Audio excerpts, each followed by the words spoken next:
सख्त पुलिस की जानब से रात का जो ये वाक़या बिस्मिल्लाहिर्रहमानिर्रहीम। जो कल वाक़या हुआ इन बच्चों के साथ, इनका कोई रिकॉर्ड नहीं है।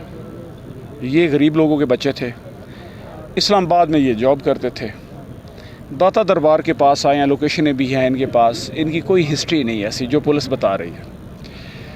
पुलिस वालों ने इनको रोका, ये बच्चे थे, डर के आगे गए, पुलिस ने पीछे से फायरिंग कर दी। जब फायरिंग की तो एक बच्चे को फायर लग गया, 2 बच्चों को पकड़ लिया। जब एक बच्चा को फायर लगा तो तब फिर पुलिस ने प्लान किया कि जी ये एक तो मर गया है, मर्डर हो गया है, तो अब क्या करें। पुलिस को अफरा तफरी मच गई और बाकी 2 लोगों को जिनके शनाख्ती कार्ड नहीं बने, एक की भी 6 बहनें, एक की 5 बहनें, और उनको इन्होंने ख़ुद जो है फायरिंग करके कत्ल कर दिया, मार दिया। और उसके बाद इन्होंने पुलिस मुकाबला बना दिया।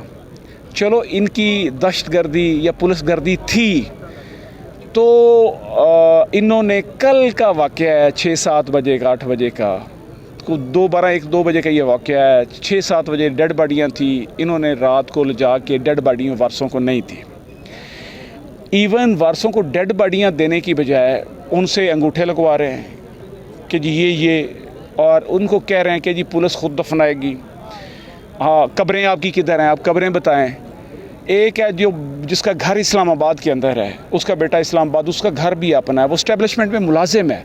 ये उसका बच्चा ड्राइवर था एक कंपनी में। तो उसको कह रहे हैं कि हम डेड बॉडी नहीं देंगे। उन्होंने कहा जी इधर ही दफनाएं। उनके जी मेरी तो उधर ही है सारा सिस्टम। तो खैर इतनी देर में मुझे पता चला आज 4 बजे, ये कल 4 बजे का